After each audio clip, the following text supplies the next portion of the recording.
o governo não queria negociar com a Pfizer, mas queria negociar com o picareta do Cabo Dominguete, né? Com os picaretas que estavam no Ministério da Saúde fazendo corrupção, porque o governo não queria vacina, queria propina, né? E foi a CPI comprovou isso, né? Mostrou um cenário que eu falei, mas não é possível uma pessoa como o Pazuello, que é o que o Pazuello fez, nós vamos ter, no sentido não de vingança, eu não gosto de vingança, justiça. O número, durante a gestão dele, morreu cerca de 250 mil brasileiros e brasileiras. Ele brincando com Manaus. O que aconteceu em janeiro em Manaus, as pessoas morrendo porque não tinha oxigênio. Não ter oxigênio é você morrer afogado no seco. A FAB não tinha um avião para levar um cilindro. Veio do Maduro, da Venezuela. É inacreditável o que aconteceu. Veio da Venezuela. Quer dizer, a Aeronáutica Brasileira não tem um avião. A Marinha não podia por via fluvial. Não sei, ninguém conseguia levar. Veja, quase 200 por dia estavam morrendo em Manaus. Aí eles mandam o Tratikov para lá. O Pazuello foi lá, e ele mora lá, hein? Foi lá dando risada, gozando das pessoas. Porra, cara, qual é a tua? As pessoas morrendo. E eles não comprando a vacina. E aí vem o Cabo Dominguete, que é um sujeito patético, né? Que não tinha dinheiro para colocar, segundo o WhatsApp. Não tinha nem a vacina, né? Nada, era tudo mentira. Falava em milhões de vacina. Cadê as vacinas, cara? Né? E aí eles foram fazendo um happy hour às 5 da tarde, quando naquele dia tinha morrido 1.200 pessoas, o cara para de trabalhar às 5 da tarde, o tal de Roberto Dias. Então, quando você vê todo esse cenário, esse conjunto de coisas, você fala assim, Deus do céu, né? O que aconteceu no Brasil é um pesadelo, é que nós perdemos, não sei porquê, não tenho a capacidade da indignação. O Brasil sempre foi um país, em certos momentos, muito indignado. E assim que a história mudou. Por alguma razão, não só a pandemia explica isso, por algumas outras razões que eu não sei quais, nós perdemos a capacidade da indignação. Morrem 600 mil pessoas. Os Estados Unidos perdeu na Guerra do Vietnã, durante 20 anos, cerca de 70 mil soldados. Pô, aqui morreu em 1 ano e meio 600 mil pessoas, cara. Pô, morreu 8 vezes o que morreu em 20 anos na Guerra do Vietnã. Não é possível, não acontece. As pessoas acham isso uma coisa normal. Não, elas atribuem um pouco à pandemia, essa parada. Sim, mas não existe. A pandemia veio, ela tinha, como outros países fizeram, rapidamente você faz os trabalhos de isolamento, a utilização das máscaras, que eles continuam sendo contra, né?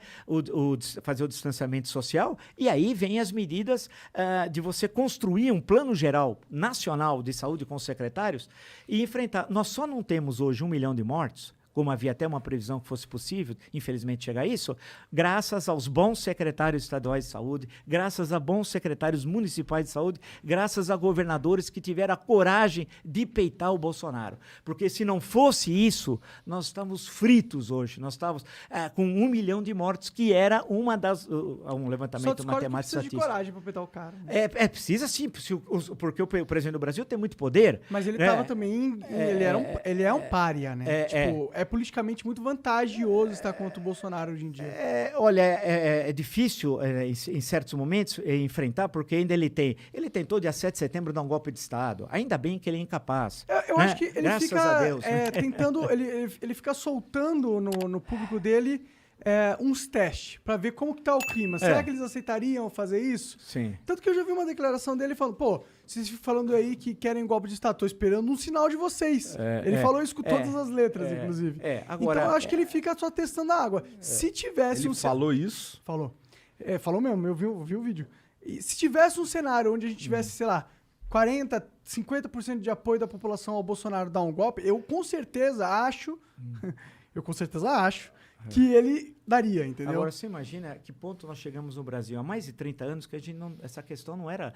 As questões políticas eram resolvidas nos processos eleitorais, não em golpe de Estado. Isso já passou no mundo inteiro, não tem mais Guerra Fria, não tem mais União Soviética, os Estados Unidos, duas superpotências. Guerra Fria tem. Não, Guerra Fria naquele sentido clássico de guerra... Não, clássico não, né? Mas tem uma Guerra Fria rolando aí com os Estados Unidos. Já caiu o Muro de Berlim, que o Brasil é um país caiu no dia 9 de novembro de 1989, a notícia demora, o país é longe para chegar. Então, hoje o mundo é outro. Falar em golpe de Estado, você acha que o investidor estrangeiro vai... E há muito dinheiro circulando, vai pôr um centavo num país que um presidente discursa na ONU como ele discursou, ou faz aquela palhaçada no 7 de setembro no Brasil, em São Paulo. Então, o que nós precisamos voltamos à questão, a estabilidade política. A estabilidade política é que gera uma boa discussão política e o crescimento da economia. Nós precisamos saber para onde vamos. O país tem demandas, precisa crescer, precisam qualificar a força de trabalho, né? Se não acabar com o analfabetismo, não é possível você ter... Saneamento básico, né? Se metade das cidades não tem saneamento de água e esgoto, tratados... Uma pergunta. É terrível. Uma pergunta. Com certeza que o Bolsonaro é um agente do caos no cenário político brasileiro. Acabou sendo, sendo, mas também porque... É uma questão complexa, né, de tentar entender o panorama de 2018, né? Porque você tinha outros candidatos no primeiro turno. Você tinha lá o Amoedo, você tinha o Álvaro Dias, você tinha o Ciro Gomes, você tinha a Marina, isso entre outros, né? Que eram candidatos palatáveis e tal.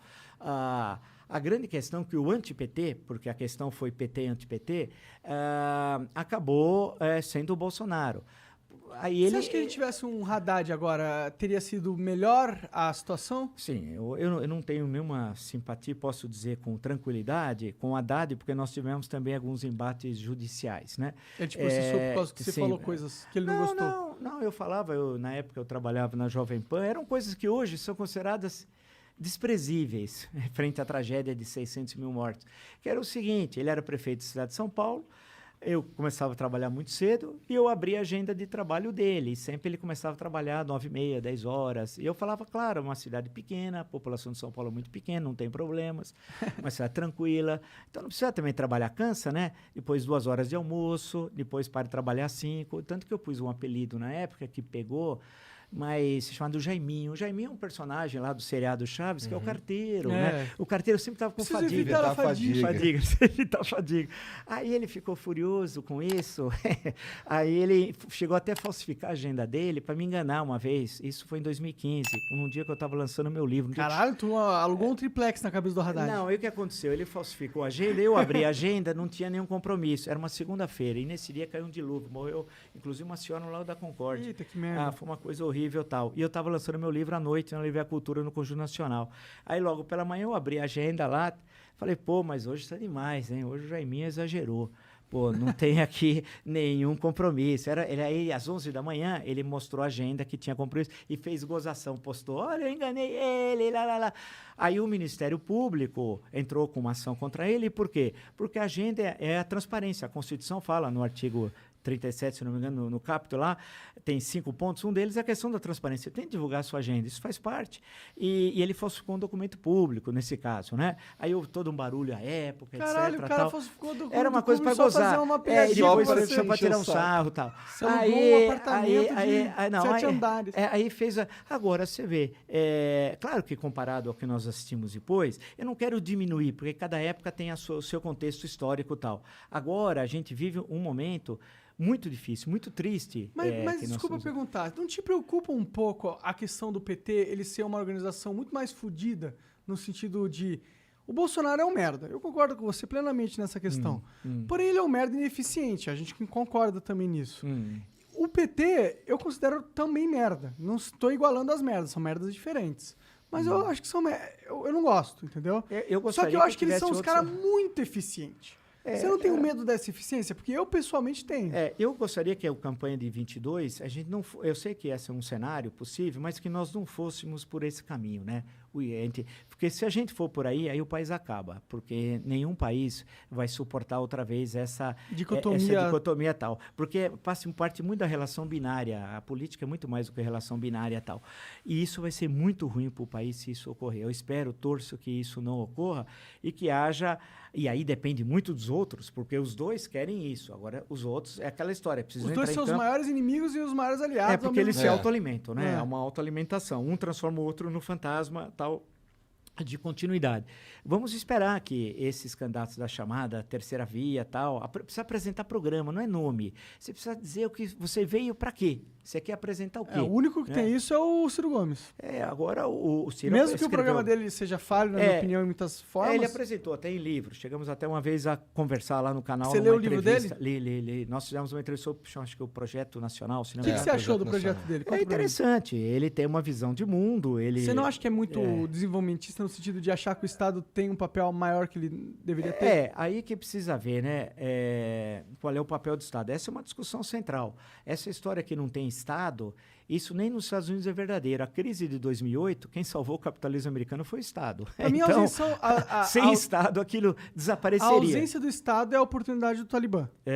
Precisa ter Estado. Agora, a grande questão é Estado aonde? Claro, eu concordo que o Estado não é para ter hotel, como teve. Isso é um absurdo, né? Você tem que ter o Estado nos setores, você precisa estar no sistema banco. O Banco do Brasil é muito importante, o BNDES é muito importante, a Caixa, que é 100% estatal, o Banco do Brasil não, mas a Caixa é muito importante. Então, você precisa ter instrumentos de Estado para o desenvolvimento econômico, isso é fundamental. Agora, precisa pensar o Brasil a médio e longo prazo, não é pensar o amanhã, não precisa olhar lá na frente. E nós fizemos isso em certo momento da história do Brasil, de pensar o Brasil a médio e longo prazo. Nós precisamos saber para onde vamos, o mundo mudou, o mundo não é mais aquele mundo de 30, 40 anos atrás.